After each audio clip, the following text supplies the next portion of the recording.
con escasos recursos económicos, con una que no tuvo una posibilidad de educación, de formación académica, que sea del sector LGBTIQ y que sea persona mayor. Esto existe. Entonces los Toda esa factores se combinan interseccionalidad. y el riesgo se aumenta tremendamente. Entonces, estas cosas es una de las que pueden suceder. Es muy difícil.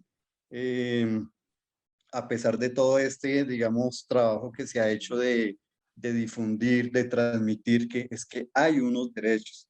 Hay como que, digamos, esa formación desde muy pequeños y pequeñas, como que se instala de una manera bastante fuerte, se enraiza mucho y se pierde como esa posibilidad de poder generar ese cambio y saber que, oiga, tengo derechos. Que es un cambio cultural, ¿no?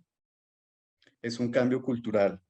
Para los jóvenes ha sido muy sencillo, muy fácil, pero para los mayores no. Hay otra cosa que es muy interesante que sucede. Mira que justamente, ¿no? Personas mayores, cuando me refiero a personas mayores, no me refiero al adulto de 18 años en adelante, sino me refiero a persona mayor eh, de 60 años. Ujú. ¿Sí?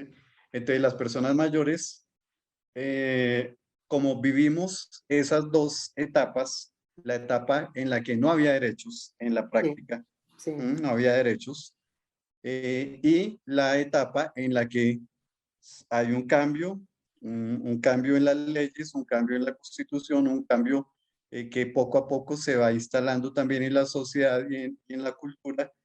Entonces, para nosotros eso es algo muy interesante, supremamente interesante ver ese desarrollo, esa Ujú. evolución social.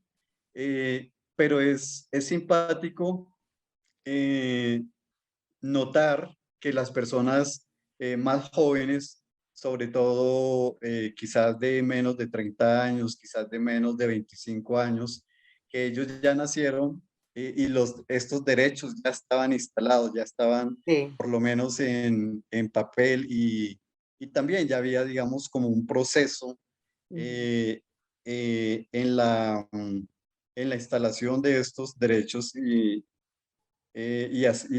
hacer efectivos estos derechos. Sí. Y entonces ellos sienten que esto siempre ha existido, Que ha existido, sí, claro. que ha existido Es siempre un y poco lo como que que ocurre con las no mujeres también. valoran, o sea, como que no hay una valoración de lo que ha significado La lucha para tener conseguir esos esos derechos. derechos, ¿sí? Un trabajo de las generaciones anteriores.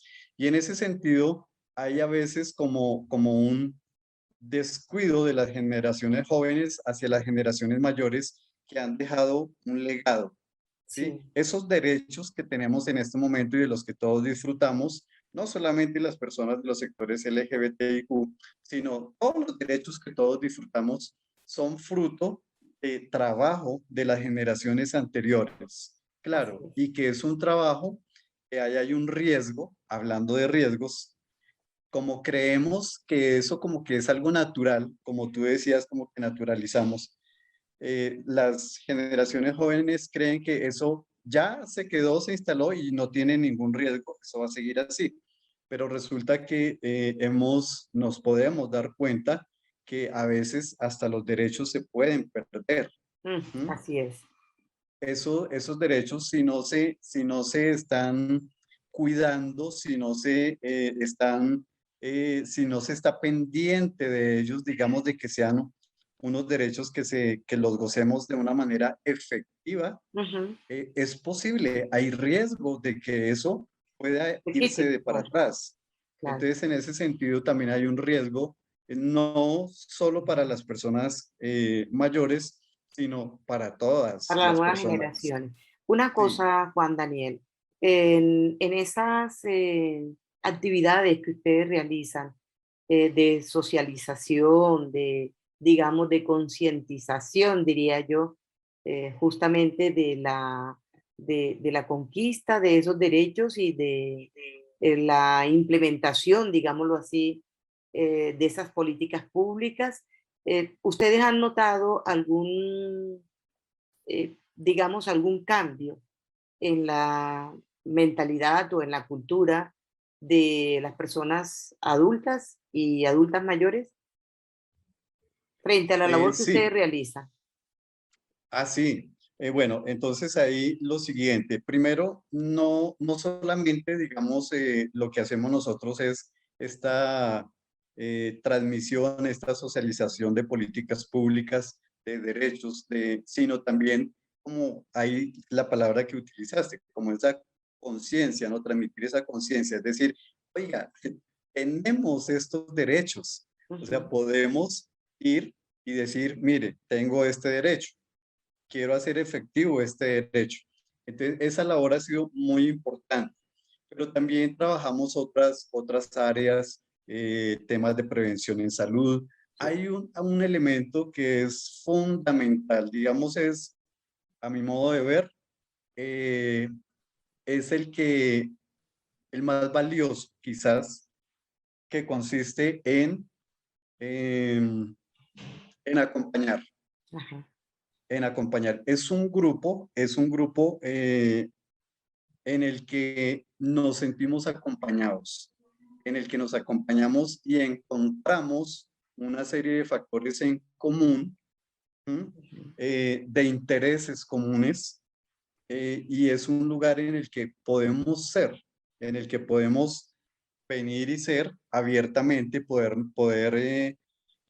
presentarnos, mostrarnos como somos, ujú. y es esa posibilidad como de pertenecer a un grupo en el que soy aceptado, sin Exactamente. ningún tipo de limitación, sin ningún tipo de nada, sino simplemente con los brazos abiertos como una familia. Muchas veces nos sentimos como que estamos realmente en familia, porque a veces en las familias no hay esa aceptación, ese buen trato, a veces todavía hay muchas resistencias y en algunos casos se mantiene desde antes un rechazo a, a algún miembro de la familia por ejemplo, por encontrarse en diversidad sexual, por ejemplo, una mujer trans, Sí, etcétera. Entonces, claro que sí. Una de las cosas más valiosas lo que hemos venido trabajando es esa posibilidad de que cuando una persona se siente sola, se siente aislada, siente que, por ejemplo, ni siquiera, aunque haya unos derechos, aunque haya una política pública, ni siquiera puede acudir a eso. ujú, ¿M? Pero al sentirse acompañada, al saber que no está solo, no está sola, entonces hay un empoderamiento que le permite decir, bueno, ¿y yo qué puedo hacer acá? O que perfecto. puede venir, reunirse con el grupo para decir, oiga, me está pasando esto. Ujú.